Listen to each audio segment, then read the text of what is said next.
Sales அதிகப்படுத்துறதுக்காக எப்படி கஸ்டமர்ஸை motivate பண்ணலாம், ப்ரொடக்ஷனை அதிகப்படுத்தலாமா, இப்படியெல்லாம் நிறைய டாபிக்ஸை பேசுறாங்க.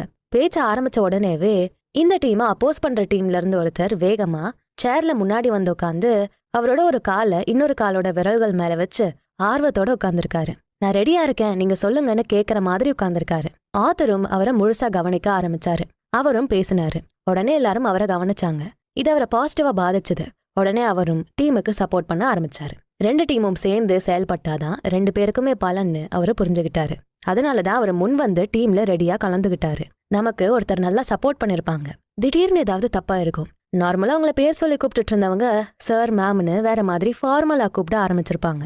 இதை கேட்டதுமே உங்களுக்கு வேற மாதிரி இருக்கும். இதை திடீர் மாற்றத்தை உங்களால ஏத்துக்கவும் முடியாது. பட் உண்மையா என்ன நடந்திருக்கோம்னா, அவங்களுக்கு உங்களை பிடிச்சிருக்கவே செய்யாது. ஏதோ பழகணுங்கிறதுக்காக நல்லா பழகிருப்பாங்க. அப்புறமா அவங்க சுயரூபம் வெளியில வந்திருக்கும். இந்த மாதிரி டைம்ல அவங்க கிட்ட போய் பேசி பழகுறத விட கோஆப்ரேட் பண்ணாம விலகுறது நல்லது. அவங்களோட பாடி லாங்குவேஜ் எப்படி இருக்குன்னு பாருங்க. ஒருவேளை அவங்க கோஆப்ரேட் பண்ண ரெடியா இருந்தாங்கன்னா சில சிம்பிள்ஸ் இருக்கு. சேரோட முனையில உட்காந்துருப்பாங்க, நீங்க பேசுறத கேட்க ரெடியா இருப்பாங்க, முகத்துக்கு நேரா பேசுவாங்க, கையை கிராஸ் பண்ண மாட்டாங்க, கோட்ல பட்டன்ஸ் போட்டிருக்க மாட்டாங்க, தலையை கொஞ்சம் தூக்கி வச்சிருப்பாங்க. ஸோ இப்படியெல்லாம் இருந்தா அவங்க கோஆப்ரேட்டிவா இருக்காங்கன்னு அர்த்தம். சிலர் விரக்தியா இருப்பாங்க. விரக்தியில இருக்க மக்கள் என்ன பண்ணுவாங்க, கைகளை கோர்த்து இறுக்கிப்பாங்க. ஆத்தர் பேட்ரிக் நடத்தின செமினார்ஸ்ல மக்கள் எப்போலாம் டென்ஷன்ல இருக்காங்களோ அப்பெல்லாம் அவங்க கைகளை கோர்த்து இறுக்கி பிடிச்சிருக்காங்க.